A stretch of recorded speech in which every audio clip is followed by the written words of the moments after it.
মূলত আদম আলাইহিস সালাতু ওয়াস সালাম কোনো অন্যায় করেন নাই, কোনো অপরাধ করেন নাই।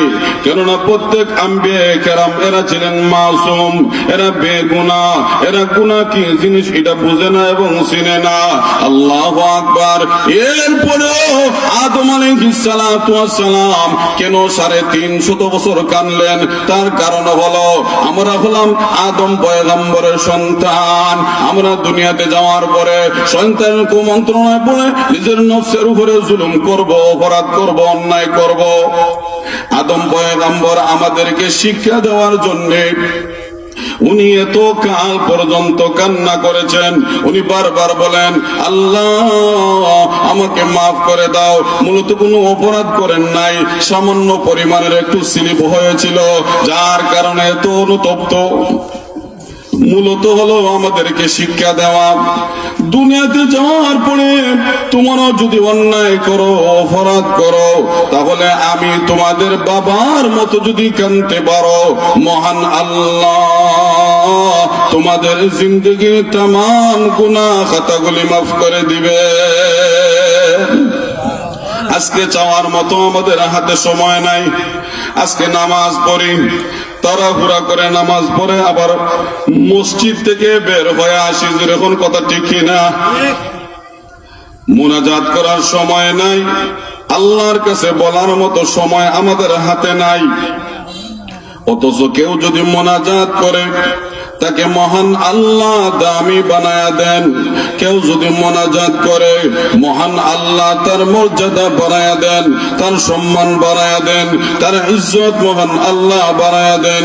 এজন্য লক্ষ্য করে দেখেন, শুধু আদম পয়গম্বর যে দোয়া করেছেন এমন কোনো কথা না, বরং প্রত্যেক আম্বিয়া কেরাম এরা আল্লাহর কাছে মোনাজাত করেছেন। মোনাজাত হলো প্রত্যেক রাসূলদের, প্রত্যেক নবীদের সুন্নাহ। জোরে কোন সুবহানাল্লাহ। প্রত্যেক নবীদের সুন্নত হলো মুনাজাত করা। আজকে আমাদের সমাজে একদল মানুষ আছে, দোয়া কিতা আছে না নাই, দোয়া করে না। অথচ লক্ষ্য করে দেখেন, ইব্রাহিম আলাইহিস সালাতু ওয়াস সালাম ওনার সন্তান হয় না, প্রায় 83 বছর বয়স হয়ে গেছে, ওনার চামড়া ঢিলা হয়ে গেছে, আগের মতো চাবায়া খাইতে পারে না। উনার চুল গুলা সাদা হয়ে গেছে। ইব্রাহিম পয়গম্বর এই কঠিন মুহূর্তে গিয়েও আল্লাহর কাছে দোয়া করে, রব্বি হাবলি মিনাস সালিহিন, রব্বুল আলামিন একটা সন্তান দাও। জোরে কোন আল্লাহু আকবার। আল্লাহ একটা সন্তান দাও। আল্লাহ সন্তানের প্রয়োজন। ইব্রাহিম আলাইহিস সালাতু ওয়াস সালাম জলিলুল কদর পয়গম্বর, উনি আমাদেরকে শিক্ষা দিয়ে গেলেন, সন্তান যদি চাইতে হয় আল্লাহর কাছে যাও, মাজারে চাইও না, গাছের কাছে চাইও না, মূর্তির কাছে সন্তান চাইও না। মাজারে, যিনি মাজারের মধ্যে আছেন উনি তো মারা গিয়েছেন। মাজারের সামনে গিয়া আমাদের দেশের অনেক মহিলারা শিরিক করে আসেন না নাই? শাহজালাল মজরুদি আমনির মাজার নিজের চোখে দেখে আসলাম। আল্লাহু আকবার। একটা পুষ্করণী আছে, ওই পুষ্করণীর মধ্যে অনেক বড় বড় গজার মাছ আছে, না নাই? কিন্তু অসংখ্য গণিত নারীরা ওই ঘাটের মধ্যে, পুষ্করণীর মধ্যে যায়, গিয়া গেরু লাগায়, আর গেরু লাগাইয়া পেটের মধ্যে বসায়। আছে না নাই?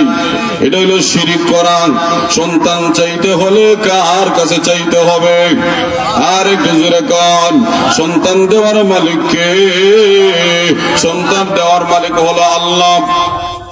ইব্রাহিম আলাইহিস সালাতু ওয়াস সালাম উনি আমাদেরকে শিক্ষা দিয়ে গেলেন, ও উম্মতেরা ভালো করে শুনে রাখো, আমি ইব্রাহিম পয়গম্বর শেষ বয়সে এসে গেছি। শেষ বয়সে এসেও ইব্রাহিম পয়গম্বর দোয়া করেছেন, রব্বুল আলামিন মেহেরবানি করে একটা সন্তান দাও। যেই মুহূর্তে সন্তান চেয়েছেন মহান আল্লাহ ঘোষণা দিলেন, ফাবাশশারনাহু বিগুলামিন হালিম। জোরে কোন আল্লাহু আকবার। আর একটু জোরে বলেন আল্লাহু আকবার। ইব্রাহিম আলাইহিস সালাতু ওয়াস সালাম উনি যখন দোয়া করেছেন, আল্লাহ ইব্রাহিম পয়গম্বরের দোয়া কবুল করে নিয়েছেন। আর ডাক দিয়া বলেন, ওগো ইব্রাহিম, শেষ বয়সে সন্তান চেয়েছো, আমি আল্লাহ এমন একটা সন্তান দিলাম, সহনশীল সন্তান, যেরকম সুবহানাল্লাহ, ভদ্র সন্তান, ইখলাসওয়ালা সন্তান, আমলওয়ালা সন্তান। ওই সন্তানের নাম হলো ইসমাঈল।